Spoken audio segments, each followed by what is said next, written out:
we are now going to install the filter. So we've prepared the box, we've prepared sand, and we've prepared the gravel that we need to put in here. And this next step is just to actually install it and check that everything's okay.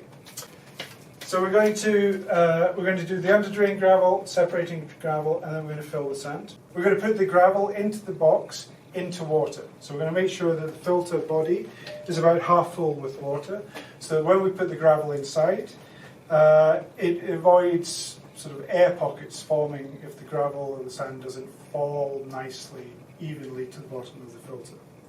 So we're going to add a little bit more water in here. So we're about half full with water now, and we're going to put our media in. So one of the tricky parts is that we need to make sure that both of these two layers are about 5 centimeters or 2 inches. So once we start putting the gravel inside, it's very hard to measure that. So in order to make sure that we get our layers exactly close to 2 inches, we use a stick. So we put this down to the bottom of the box. We put a mark, and then what we're going to do is we're going to come up 2 inches, make a mark, come up another 2 inches and make a mark. So then each of those marks that we have already done here will coincide with the 2 layers of the gravel that we're putting in. So if you could put in the under drain gravel, about 3 litres, then that should be fine.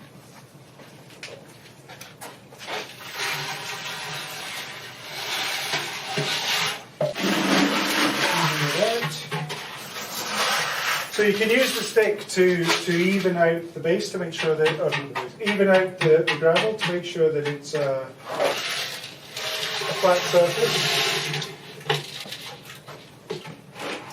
Sometimes people will they'll either screw or nail on a little piece of wood horizontally, and that helps to drag the gravel into the corners of the box. So it looks reasonably even. Now we want to see whether we're up to the 2 inch mark. First one. So that corner's very good. Spot on. Actually, you've done.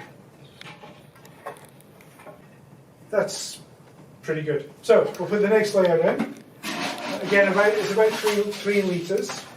So this layer we're putting in now is the separating gravel. So this is the finer material, between about 1 millimetre and 1 inch. And this is what supports the sand.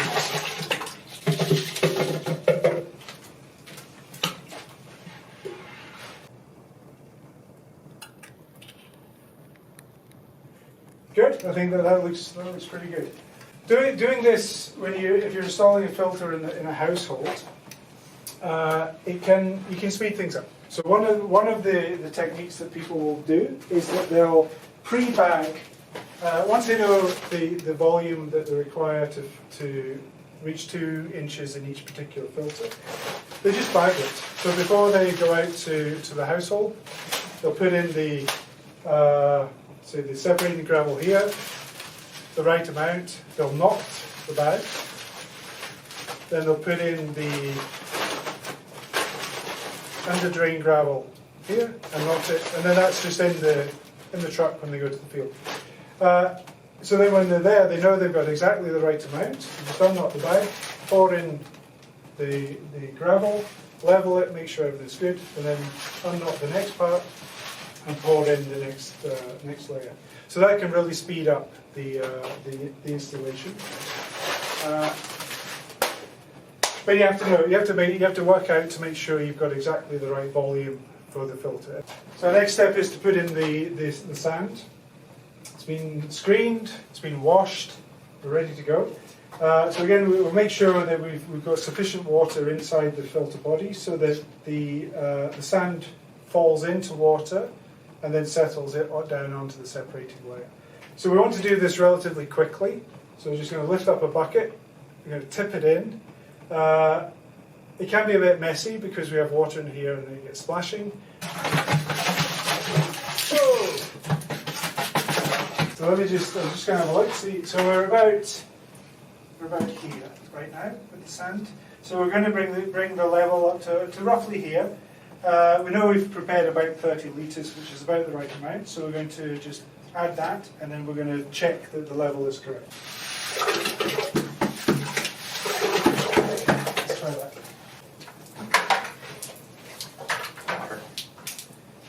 So, just by roughly feeling this, I can tell we're at about the right level. But what we want to do now is to allow the water to, now that it's started flowing, we want to allow the water to pass through, and then it will stop at some point here, and then we just check that the standing water level is at the right height in comparison to the outlet and to where the diffuser basin will sit. So we have now we've allowed the water to pass through, and it's now leveled. It's stopped at the basically when the level inside is level with the outlet tube here. And now what we want to check is to make sure that the standing water level is about 2 inches below where the diffuser basin will stand, and also the level of water above the sand is about 2 inches. So the water should be 2 inches above the sand, 2 inches below the diffuser. So you can see here we've got the version 10, which has a ledge. So this is a handy point to measure from. So we want to make sure that the base of the diffuser is about 2 inches above the standing water level to allow oxygen and air to infuse there. So you can see that, yeah, it's pretty much 2 inches.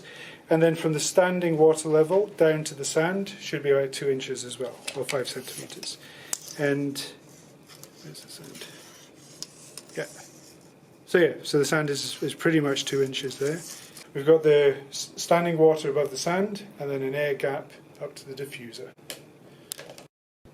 So you see this water is fairly murky, turbid, which has come about as we put in the sand and we put in the gravel. So it's quite a turbulent process, and it stirred up all this silt and fine material on the top surface here.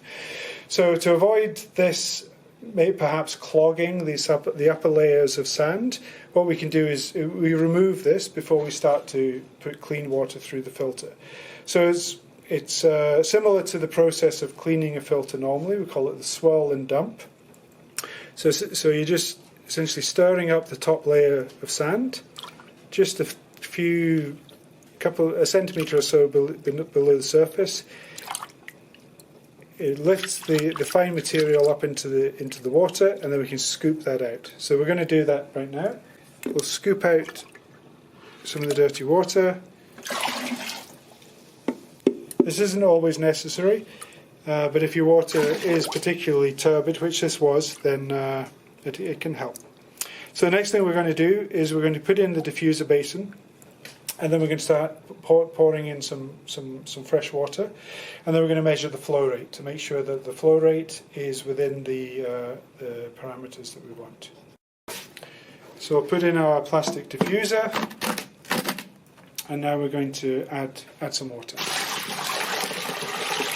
And the water that's coming out is actually quite clear. So we're going to fill the filter back up to the top, and we're going to measure the flow rate. So what we want is, ideally, it's 0.4 litres per minute. That's our target. But something in the range of 300 millilitres to 400 millilitres to 450 is okay. Below 300, and the flow rate's just a bit too slow. It's not very convenient for the user. The quality of the water is certainly fine, but it's just flowing a bit too slow. If we're getting above 450, then that means that the sand is either being washed too much, or there's just not enough fine particles in there. So the water is actually flowing through too quickly, and the sand bed isn't performing as well as it should. So the flow rate is an indication of how well the sand has been prepared. So we're going to get Alex to do a test. We've got a container, 400 mils is right there, and we're just going to time how long it takes to fill that. Okay, so just a touch above 400. It's within the parameters we're looking for. It's not too high and it's not too low. So I think we can continue now with flushing. So what we want to do is to put in probably, it varies, but between probably 3 and 7 buckets of water, and it helps to flush out any of the fines that are still sitting within the sand or within the gravel. So one thing to note about the installation is you always want to make sure that you install where the filter is going to be used, where it's going to stay. Because once it's installed, we have a lot of sand, we have a lot of gravel, water. It's very heavy, so it's difficult to move. And also, if you do try to move it, what can happen is that the sand, you disturb the layers inside, and the sand can make its way through the separating layer and down into the tube and block the tube. Also, the sand could just sort of compact within the bed, and then that slows down the flow rate. So you always want to install the filter in the household where the householder wants to have it, where they're going to use it, probably in the kitchen or close to the kitchen. So here we have, I can say, a perfectly installed filter. We put in our under drain gravel, 2 inches, went well. The separating gravel also, we've got a 2-inch layer there, and then when we added the sand, we ended up with the right levels between the sand level, the standing water level, and then the eventual level of the diffuser. So we got the right spacing there, like about 2 inches, 2 inches, which is perfect. Our flow rate was just a touch above 400 mils a minute, which is ideal. So this will continue to serve for many, many years.